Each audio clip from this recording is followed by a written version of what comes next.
Hi, this is Jeff with JW Systems. Thank you for the purchase of the primer track bearing plate kit for your Dillon 550 and Dillon 450 family.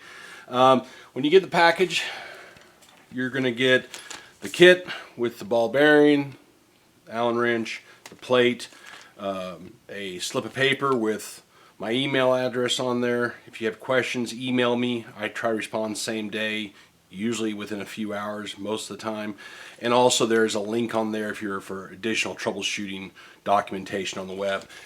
You'll get instructions front and back. There's lots of tips and tricks in here.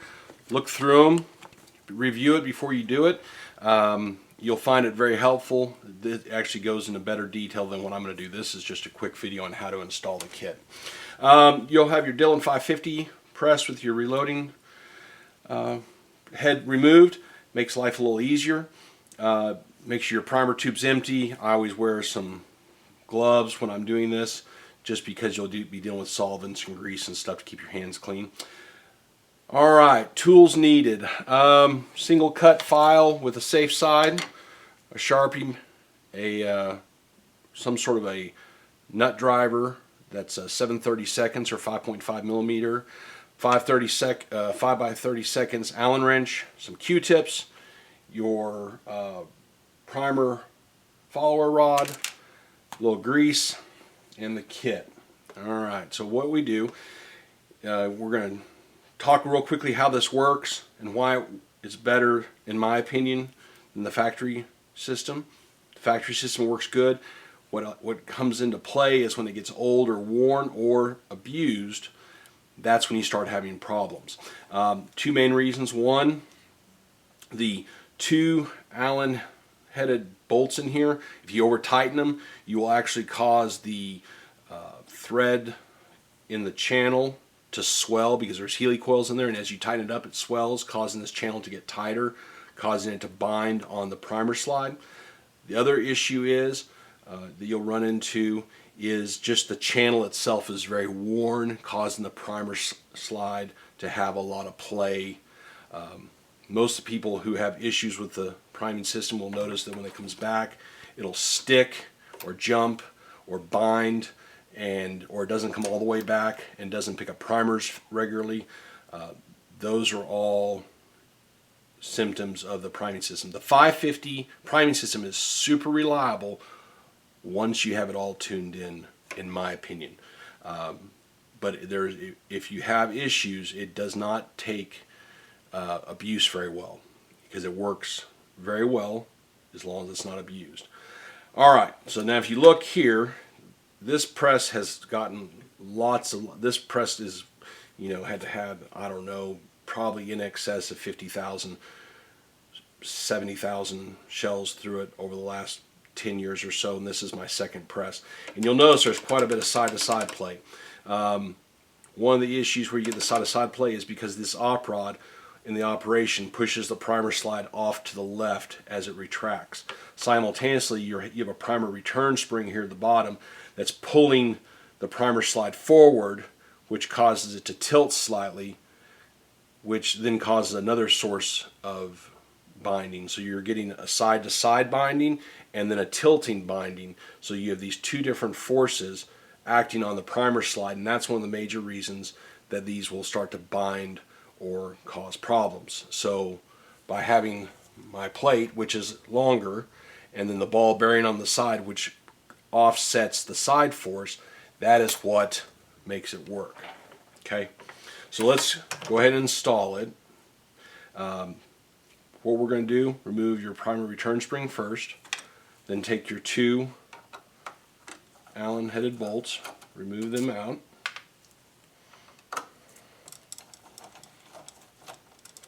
Okay, you're going to pull the handle back slightly and pull out the whole mechanism, op rod and all. Set that off to the side. We're going to inspect our primer slide. You don't have to polish it, you don't have to shine it up. All you need to do is clean all the trash off of it. I use rubbing alcohol nearly exclusively for all my cleaning purposes. That's all you need to do. You don't need to polish this, that's just wasting your time. Okay? You just need to make sure there's not any giant burrs or defects in it. But if it's dirty and rough, it really doesn't matter. Okay, as long as it has a decent finish, it'll be fine. Make sure your primer cup height is correct. In the Dillon manual, it specifies the height of the primer cup. At this time, be sure to double check that with your calipers. Okay, make sure clean everything up. Go ahead and pull your primer track plate off. This is the factory one. If you notice, you can see there's two little lines at the very bottom there, and that is from the tilting action. That's where all the force is on this plate. The primer slide tilts back slightly and it causes a wear there and there. Okay, once again, the plate counteracts that. And you can see that it's nearly another inch longer. It's over an inch longer, I should say.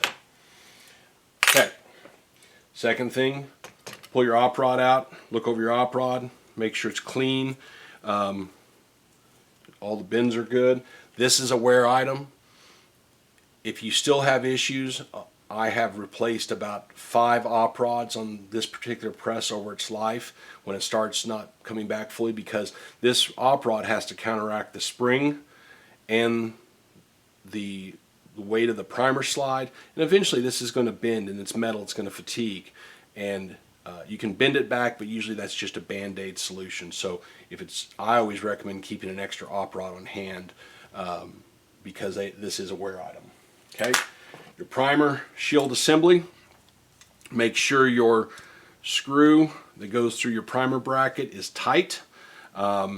Making sure this bracket starts twisting, that'll cause you problems, alignment. And then remove your top, pull the primer magazine tube out. You're going to take this, check your tips, make sure they're not all beat up and deformed, make sure they're clean. What I do is take a Q-tip, cut it in half. If it's a large primer, I fluff it out a little bit, put a few drops of rubbing alcohol on it.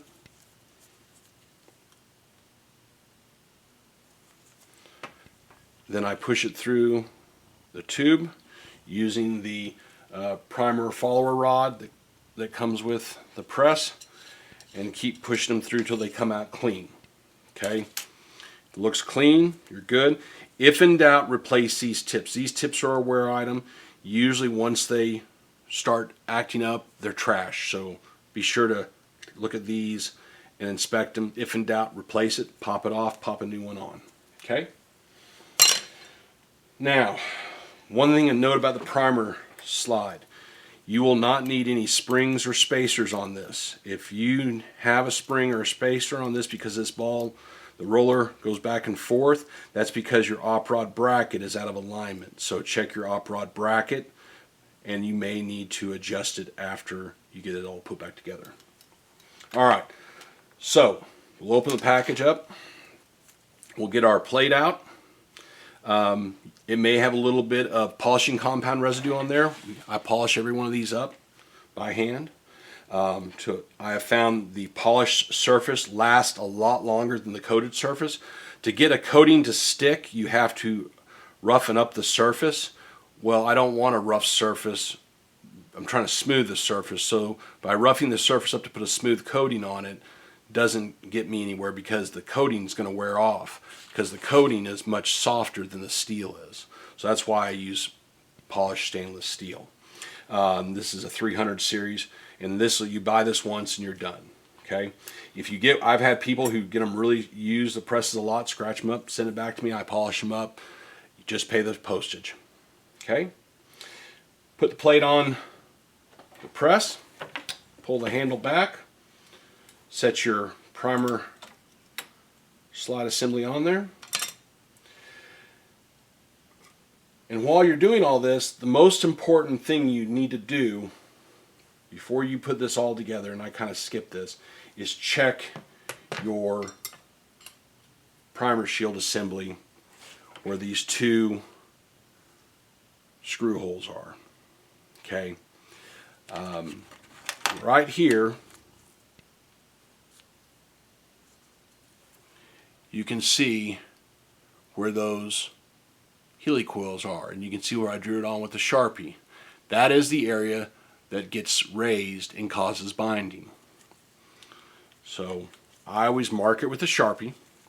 Then I take my file that's safe-sided and I give it a few licks.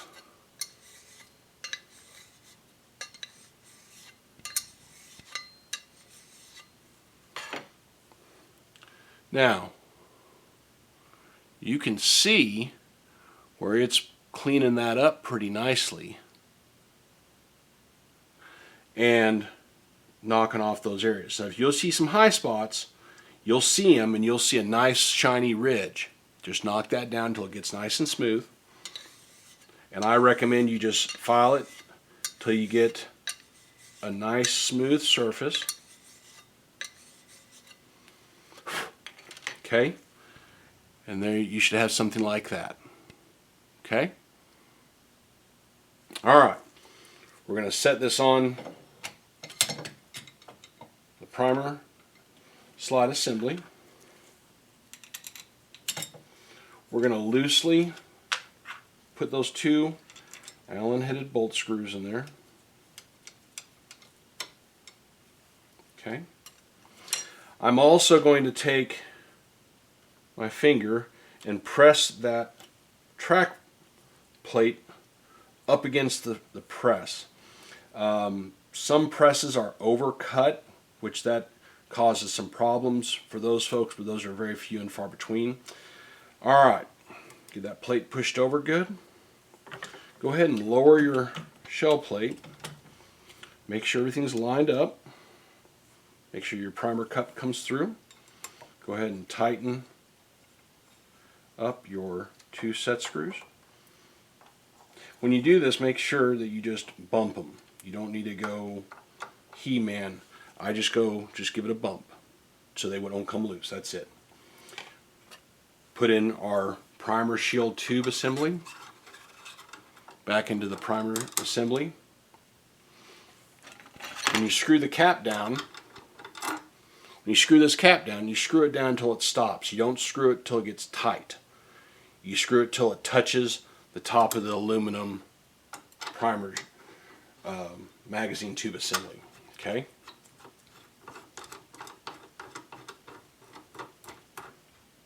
Okay. Now we're done.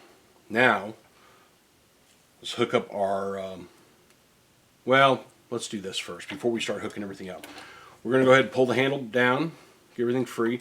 I'm going to check and make sure the primer slide moves freely back and forth.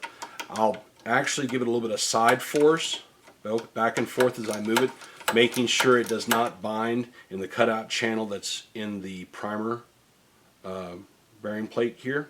If you find some binding, you may need to shim your plate. That's another on that piece of paper on the troubleshooting webpage. There's directions on how to shim your plate. Not very often, it doesn't happen very regularly, but occasionally it does, and shimming is very easy. Anyway, make sure it moves back freely, no binding. Alright, make sure that your primer stop pin comes out easily. Right there. Okay, let's hook up your primer return spring. Let us put in our op rod. I usually take a little bit of grease and just put a little dab of grease on the end of the op rod that goes into the op rod bracket. And this is per Dylan recommendation. Hook your op rod in and then make sure it's moving back and forth smoothly and freely. Okay, I'll move you around and you can see how to install the bearing. Hold on. Okay, let's put the bearing on. A couple different techniques you can do to put it on. Some people can just spread the 2 washers with their fingers like so and slide it on the cutout. Other people like to use the existing Dylan plate, slide the 2 bearings apart, slide it on there, and then transfer it to my plate. And they find that's easier. Both ways work. You just want to make sure that the 2 washers sandwich the plate. Okay? To set the the tension, all you do, take the Allen wrench and your nut driver, tighten it up.